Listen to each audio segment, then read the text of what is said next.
You you know that in order to walk straight, it requires more energy and has more of an impact on the body to walk straight like this.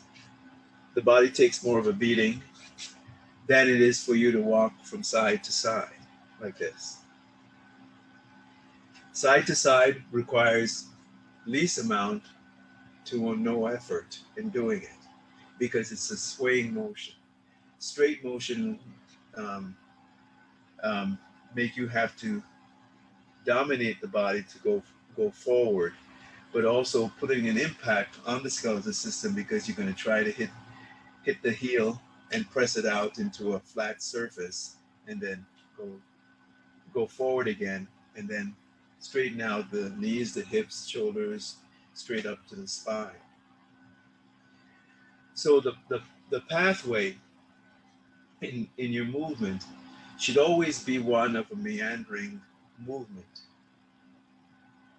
not just the physical pathway, but the mental and the spiritual pathway as well. You, you ever heard the expression weaving your way through life? Yes.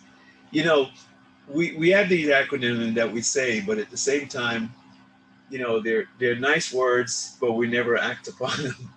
You know, they like, oh, great. And it's like when Lao Tzu began to to teach some of the official, one of the things that really bothered him is that he would teach them this great philosophy, and the officials would leave, and became something that when they met up into a circle, that they could sit down and discuss philosophical things back and forth. But you would think of what's the use of sitting down discussing philosophical things, theories, and ideas and concepts and things like that when no action is taken, when nothing is ever done. If you also consider that throughout throughout the time that you have read great books, listened to great speeches and things like that, and people could always go back and quote this great person, what he said or what she said or whatever else. But when you begin to look at it in reality, the words are beautiful, but nothing ever became of it. It's like taking a seed and having this wonderful seed that could germinate as much as it can, and taking the seed and throwing it out on rock or concrete. You still have a beautiful seed that you could look at, but it has no opportunity to gain any roots that it could form itself into something and grow into something even better. It's the same thing with an idea or a thought or great words that a person could recite over and over. It's that seed sitting on top of a concrete or rock that is beautiful, but at that time it serves no real purpose because it has no roots. But every now and then somebody will go over and look at it or bump it and recognize that it's there and then walk away, and then the next generation comes and do the same thing. But nothing ever changes. Nobody ever decided to pick up the seed, take it to a fertile area, place it in a fertile area, and then proceed to cultivate that seed. It's not off the subject. So when you're following a path, you want to find that path through those striations of air when you move through. Like I said, it's mental and it's physical and it's spiritual all the way. So your movement here, okay? And now I'm picking on number two here. Now the body will tell me when it's time to change, but not on a conscious level and not on a physical level. but more so beyond a spiritual level. Because when it brings me to the main path, it's undefinable. So I really can't get a grip when it's going left, right, or making any changes. But it's also something that I don't need to be concerned or worry about. Because once I'm concerned and worry about, then I have something that I need to do. And being a Taoist, I never want to do anything, but I want to get everything accomplished. So if I never have to worry about it, never have to think about it, it just happened because now there's nothing that I have to spend time trying to control and trying to perceive or to think about or to figure out when it's going to happen. It just happens.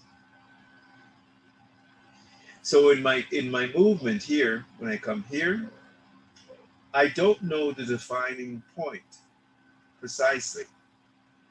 And then when I step out, I still don't know the precising point.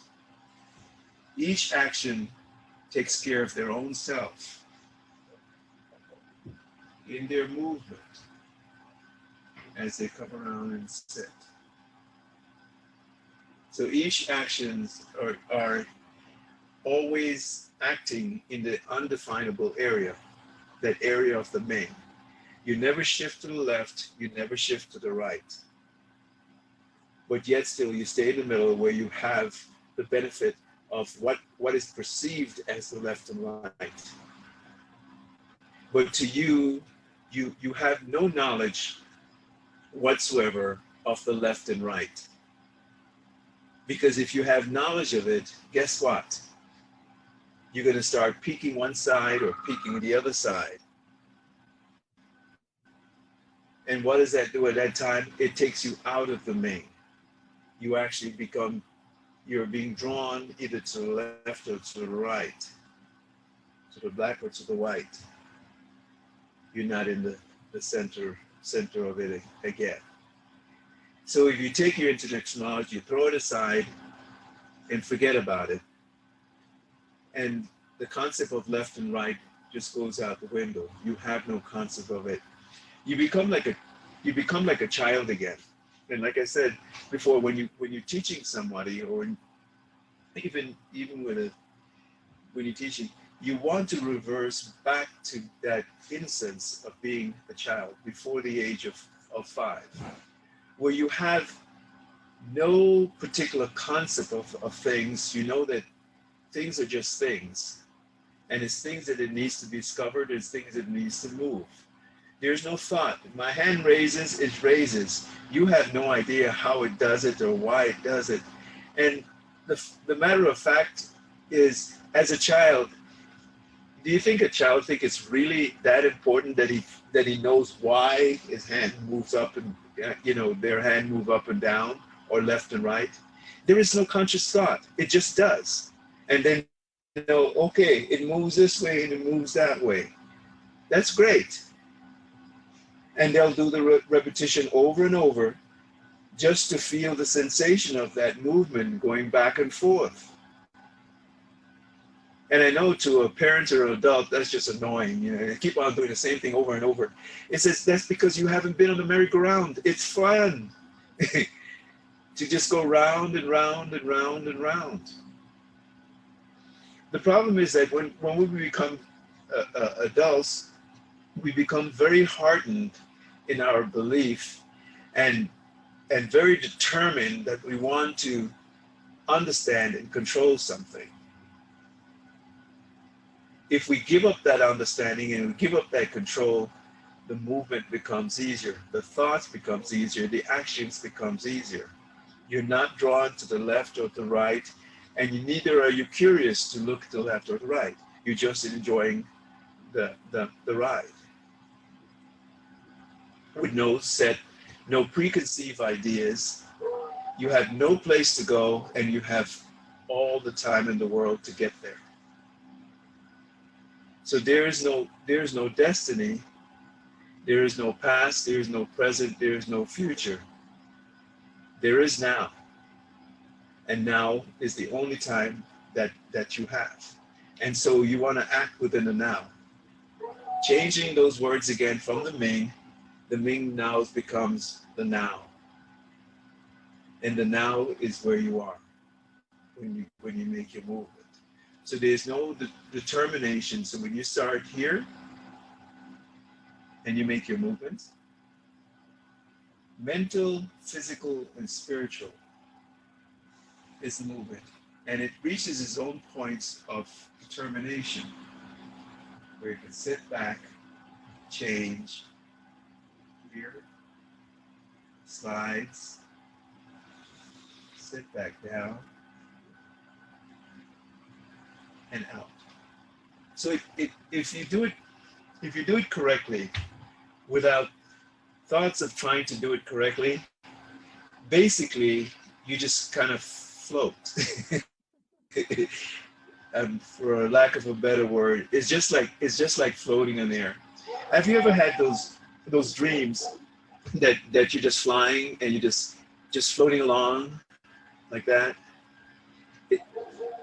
Well, it's sort of like that, where you don't have any restrictions, you don't have any barriers, you don't have any limits, you don't have anything that's controlling you, that's including yourself, where you just float away. And the minute that consciousness comes into your mind and thinking, oh my God, I'm floating, guess what? Boom, right back on the ground. you're there again. You know, can you imagine how wonderful it would be if you could remain in the spectrum of a constant meditation? The constant meditation is when you're so involved in something that there is an awareness of the things around you, but not a distraction. You're just involved. But the minute you become conscious of something, then everything else appears back to you and your world becomes disturbing again. Then you have to seek back into action to try to take control and become the disciplinarian, rolling up your sleeve and trying to put everything back in order.